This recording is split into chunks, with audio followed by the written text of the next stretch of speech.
Please subscribe to our YouTube channel and press bell icon. बिस्मिल्लाहिर्रहमानिर्रहीम, अस्सलाम वालेकुम। आज दिन न्यूज़ के साथ मैं हूं मुस्तफ़ा नियाज़ और मेरे साथ तशरीफ़ फरमा है चेयरमैन दिन मीडिया ग्रुप महमूद सादिक साहब। अस्सलाम वालेकुम जनाब, आप लोग हमें मैसेज करते हैं, ट्वीट करते हैं, आपका फीडबैक हमें मिल रहा है जनाब, रोज़ करो रोज़ करो रोज़ करो रोज़ करो। भाई रोज़ नहीं पॉसिबल होता, बड़ी मेहनत करनी पैंदी है, लेकिन हमने किसी ना किसी तरह महमूद साहब को राज़ी कर लिया कि जनाब चलो 40 मिनट का चैनल के लिए रेगुलर प्रोग्राम ना सही, कोई 10 मिनट कोई 15 मिनट हमें डेली इनसाइट जो है वो किसी न किसी इशू पर दिया करें। तो आज जो है जनाब शुक्रिया आपका कि आपने मान गए हमारी बात। और ये अब बातें वो है महमूद साहब जो शायद पैमरा रूल्स के तहत और इधर उधर जो है वो चैनल पर चलानी जो है मुश्किल होती हैं, तो ये सोशल मीडिया के लिए जो है हम आपसे वक्त मांगे हमने। और ख़ास तौर पे मैं फोकस करना चाह रहा हूँ नवाज़ शरीफ साहब के PMLN के हवाले से। 3-4 मेरे बुनियादी सवाल हैं। पहला सवाल ये कि शेख रशीद साहब कह रहे हैं कि उनके मौक्किल उन्हें बता रहे हैं कि नैब जो है वो गिरफ़्तार करने वाली है शहबाज शरीफ साहब को। तो शहबाज शरीफ साहब क्या वाकई गिरफ़्तार होने जा रहे हैं, और अगर गिरफ़्तार ही होना था तो की लेना है सनद है? देखिए, शेख रशीद साहब की हुई थी इमरान खान से मुलाकात। जहाँ तक मुझे इन्फॉर्मेशन है, इनको भेजा गया था कि जाके खान साहब को समझाएं कि इस वक्त पॉलिटिकल इत्तफाक़ राय की ज़रूरत है मुल्क में, और एक दूसरे की टांगें खींचना बंद करें और फोकस करें कोरोना को और इकॉनमी को, क्योंकि कोरोना और इकॉनमी ये दो पाकिस्तान के अहम इश्यूज़ हैं। कोरोना अगर फैला तो 50-60 लाख जाने ले सकता है, और 50-60 लाख जाने चली गई तो ये हर घर में से एक गई होगी। True, very true. उससे बड़ा एक बदमज़ा माहौल हो जाएगा, और जो इकॉनमी का हाल हुआ है 50 लाख जानों के जाने के बाद वो और बुरा हो जाएगा। लेकिन खान साहब ने वहाँ जो जवाब दिया उनको वो ये था कि गवर्नमेंट मेरी रहती है रहे, जाती है जाए, मैंने शहबाज को और जहांगीर तरीन को गिरफ्तार करवा के छोड़ना। बल्ले बल्ले बल्ले बल्ले बल्ले। अब ये शेख रशीद साहब ने, क्योंकि उनके शहबाज के साथ अच्छे ताल्लुकात नहीं हैं, टीवी के ज़रिए शहबाज को पैगाम दिया, और मौक्किल उसके कोई नहीं है, मौक्किल उसके इमरान खान साहब खुद ही हैं। मौक्किलों के हेड ऑफ डिपार्टमेंट जिसका ऑर्डर है वही मौक्किल है। अंदर से इस वक्त शेख रशीद साहब भी खान साहब से बहुत सख्त नाराज़ हैं। अच्छा, शेख रशीद साहब जो हैं वो अपनी निजी महफिल में ये कहते हुए पाए जा रहे हैं कि यार इन्होंने हमें कहीं मुंह दिखाने के लायक नहीं छोड़ा, हम जहाँ जाते हैं लोग हमें गालियाँ निकाल रहे हैं, ये अपनी लड़ाइयों से नहीं बाहर निकल रहे, ये काम की तरफ तवज्जो नहीं दे रहे, ये इकॉनमी की तरफ तवज्जो नहीं दे रहे, ये जिसको चाहते हैं वज़ीर बना के बिठा लेते हैं। इसीलिए वो आपको तनकीद करते हुए नज़र आए हैं कि ये जो सारी मार कुटाई है ये गरीब के लिए है। जो इनके रज़ाक दाऊद पे उन्होंने इल्ज़ाम लगाए हैं, वो जो खुसरो बख्तियार है उस पर इल्ज़ाम लगाए हैं कि ना चीनी वालों को कुछ होगा, ना एप्टमा वालों को कुछ होगा, और ना ही, क्योंकि एप्टमा के सरबराह जो हैं गौहर एजाज साहब वो भी खान साहब के पास बैठे होते हैं, तो उन्होंने खुल के इल्ज़ाम लगाया है कि भाई ये जो कुछ हो रहा है ना ये इस वक्त, और फिर उन्हीं के अपने कुछ लोगों में बैठ के ये अल्फाज हैं कि इनकी गवर्नमेंट जो है वो जुलाई नहीं देखेगी।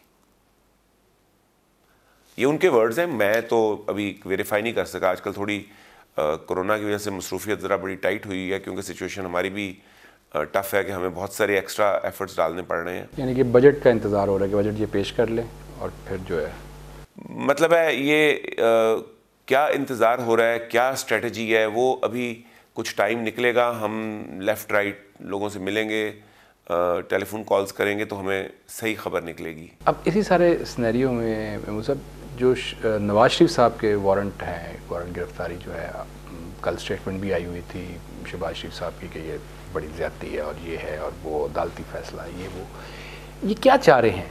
यानी कि ये इस सारे सिनेरियो के अंदर जब कोरोना पे फोकस है, जमूत का शिकार है मईशत, तो शहबाज शरीफ की गिरफ्तारी, नून लीग के लोगों को जो है वो नैब के अंदर जो है वो बुलाया जा रहा है, और नवाज शरीफ के वारंट गिरफ्तारी, ये क्या मैसेज दिया जा रहा है? क्या ग्रेट गेम क्या हो? कोई मैसेज नहीं है, ये सिर्फ ज़ाती इंतकाम है, ज़ाती एक रूह की तस्कीन है, कोई मैसेज नहीं है। ये बुनियादी तौर पर आपको पता है ना, मीर शकील को अंदर डाला हुआ है और अपने असर रसूख इस्तेमाल करके उनकी बेल नहीं होने दे रहे। सिर्फ उसे कहा हुआ था मैं तुझे नहीं छोड़ूंगा, नहीं छोड़ रहे। मीर शकील साहब को दूसरी तरफ से तसल्ली मिल गई थी कि हम आपको बचा लेंगे, लेकिन उनका बेटा बेवकूफ़ी कर गया और वो बेवकूफ़ी उनके एक बड़े अहम साथी ने करवा दी। वो जाके खान साहब से भी मिल आया। अच्छा। तो इस वक्त खान साहब की किताबों में वो मीर शकील को छोड़ चुके हैं, लेकिन फिर आपको पता ना इस मुल्क में क़ुव्वतें बड़ी काम करती हैं। उन्होंने कहा अच्छा फिर तनसब खान। तो क़ुव्वतें इस वक्त जो है वो पाकिस्तान में बिल्कुल अनसर्टन सिचुएशन है। कोई पता नहीं है कि कौन सी क़ुव्वत डोमिनेट कर जाए। तो लोग भी जितने पावर कॉरिडोर्स के इर्द गिर्द घूमने वाले ना, हमें ज़्यादा खबरें जो निकल के सही तरह नहीं आ रही, वो लोग खुद भी कंफ्यूज हैं कि यार इसका मतलब क्या बन रहा है, इसका मतलब क्या बन रहा है, मतलब निकालने में लोग लगे हुए हैं। आप मतलब ये समझाएं, जब शहबाज शरीफ साहब ये कहते हैं कि जनाब कल इलेक्शन करा लो तो हम 2/3 अक्सरियत से सारी सीटें हमारी, तो ये तो वो, सर ग्राउंड रियलिटी तो ये है कि अभी पार्टी कहीं एग्जिस्ट ही नहीं कर रही। कुछ लग ही नहीं रहा कि इस मुल्क के अंदर कोई अपोजिशन है। खान ही जो है वो प्राइम मिनिस्टर है और खान ही जो है वो अपोजिशन लीडर भी है। उनकी तकरीरें सुन ले, वो खुद ही जो है सबको क्रिटिसाइज़ भी कर रहे हैं, खुद ही जो है वो ऐलानात भी कर रहे हैं। तो ये किधर हैं नून लीग वाले? देखिए, खान साहब प्राइम मिनिस्टर नहीं है, और खान साहब इस वक्त जो मेरी इंफॉर्मेशन है, और वो इंफॉर्मेशन मैं ये नहीं कह सकता कि 100% एक्यूरेट है, उसके मुताबिक खान साहब इस वक्त इस्टेब्लिशमेंट की अपोजिशन में भी हैं। दोनों मजे ले तो रहे हैं। अपोजिशन भी उन्हीं के पास है, वो इस्टेब्लिशमेंट की, और इक़्तिदार भी उन्हीं के पास है, वो वज़ीर आज़म के तौर पे। तो ये है कितने ने जिन्होंने असल अपोजिशन करनी सी? ये बड़े आराम से आराम से बैठे हुए हैं डोरमेंट। आप जिस दिन भी इलेक्शन कराएंगे ये बाहर निकलेंगे और आराम से सीटें विन कर लेंगे। और चचा भतीजी जो हैं, क्या वो वाकई एक पेज पे हैं? क्योंकि ये भी 100% एक पेज पे हैं। उनके दरमियान इख्तिलाफ राय मौजूद है, इसमें कोई शक नहीं है, लेकिन इख्तिलाफ राय तो उस फैमिली की और हर पॉलिटिकल फैमिली की बुनियाद होता है। आपका, मेरा और आपका दफ्तर के कितने मामलों में इख्तिलाफ है, लेकिन उसका मतलब क्या है? हम कोई उलझ रहे हैं? वो आपकी राय है, ये मेरी राय है। मैंने जब पहली दफ़ा खान साहब के बारे में कहा कि ये नहीं चल सकेंगे, जब मैंने पहली दफ़ा कहा कि यार नवाज शरीफ के साथ ज़्यादती हो रही है, तो आपको पता पूरे दफ्तर से मेरा इख्तिलाफ राय था। मैं अकेला एक तरफ था, पूरा दफ्तर एक तरफ था। मेरे प्रोग्राम में बात कुछ और हो रही होती थी और बाकी सारे दिन के बुलेटिन और सारे प्रोग्रामों में बात कुछ और ही हो रही होती थी। इख्तिलाफ राय तो जमहूरियत की आज़ादी की अलामत है, वही उनके यहाँ भी है। लेकिन आप उसके चचा को हाथ तो लगा के दिखाएं, ज़ुबान तो उसके खिलाफ बोल के दिखाएं। नहीं, लेकिन मरीम नवाज जो है वो इस वक्त क्यों क्वारंटाइन में गई हुई है? अपने बाप का 100% हुक्म मानती है। उसके बाप का कहना है कि इस वक्त अगर हम देखें, आप नोट करें, पीपल्स पार्टी के साथ खान साहब ने पंगा लिया तो लोग बराबर आ गए, फिर दोनों पार्टियां आमने सामने, और फिर जियो ने चलाया बस कर दो, बस कर दो, बस कर दो, यानी गालियां पीपल्स पार्टी को भी पड़ गई। नून लीग किसी किस्म का इख्तिलाफ नहीं शो करना चाहती, किसी किस्म का। वो ये शो करना चाहते हैं कि खान साहब अगर आगे लगे तो हम पीछे खड़े होने को तैयार हैं,